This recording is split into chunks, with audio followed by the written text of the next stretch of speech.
অল্প সময়ের মধ্যে টেস্টি পাস্তার রেসিপি যদি চাও, একবার হলো আমার এই পাস্তার রেসিপিটা বানিয়ে খেয়ে দেখো।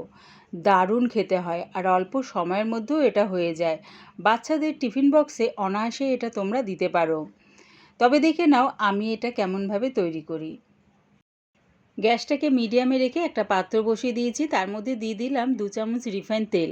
তেলটা গরম হয়ে গেলে দুটো বড় সাইজের টমেটো বড় বড় টুকরো করে দিয়ে দিলাম, 8-9টা রসুনের কোয়া দিলাম, একটা বড় সাইজের পেঁয়াজ দিলাম, লাল ক্যাপসিকাম দিলাম ছোট সাইজের একটা, তোমাদের কাছে থাকলে দিও, না থাকলেও না দিলেও চলবে।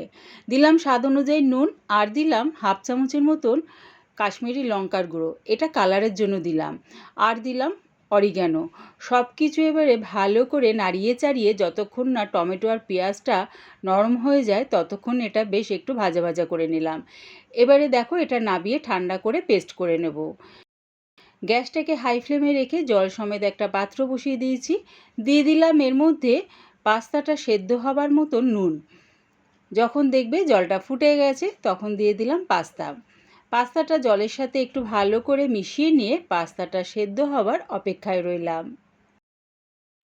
কিছুক্ষণ পর দেখবে পাস্তার কালারটা একটু চেঞ্জ হয়ে গেছে, তখনই ভাববে সেদ্ধ হয়ে গেছে। আর তা না হলে এরকম চামচ দিয়ে একটু কেটে দেখতে পারো, দেখবে খুব সহজেই এটা কেটে যাচ্ছে।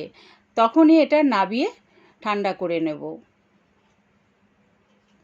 গ্যাসটাকে হাই ফ্লেমে রেখে একটা কড়া বসিয়ে দিয়েছি, তার মধ্যে দিয়ে দিলাম বাটারটা মেল্ট হয়ে গেলে যে পেস্টটা বানিয়ে রেখেছিলাম সেটা দিয়ে দিলাম।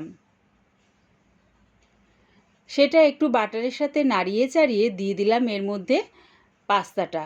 দেখো পাস্তাটা কিন্তু বেশ ঝরঝরে হয়েছে, একটার সাথে একটা কিন্তু লেগে নেই। ঠিকঠাকভাবে যদি নাবানো হয় তাহলে দেখবে পাস্তাটা কিন্তু খুব সুন্দরভাবে ঝরঝরে হবে। দিয়ে দিলাম এর মধ্যে চিলি ফ্লেক্স, অরিগ্যানো, দিলাম টমেটো কেচাপ। সব কিছু ভালো করে গ্রেভির সাথে মিশিয়ে নিলাম। এবারে দিয়ে দিলাম পাস্তা সেদ্ধ করার সময় যে জলটা ছিল সেই জলটা একটু দিয়ে দিলাম। অবশ্যই কিন্তু জলটা ফেলো না, এই সময় একটু ওই পাস্তার জলটাই ব্যবহার করো। দিলাম মোজরেলা চিজ গ্রেট করে, তোমাদের কাছে যে রকম চিজ থাকবে সেটাই দিতে পারো। সব কিছু ভালো করে মিশিয়ে নিলাম। রেডি হয়ে গেছে আমার অল্প সময়ের মধ্যে টেস্টি একটা পাস্তা। একবার হলো এটা বানিয়ে খেয়ে দেখো, দারুণ খেতে হয় এটা।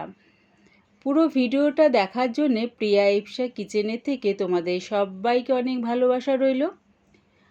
আমার এই টেস্টি পাস্তার রেসিপিটা ভালো লাগলে প্লিজ আমার চ্যানেলটিকে সাবস্ক্রাইব করে দিও।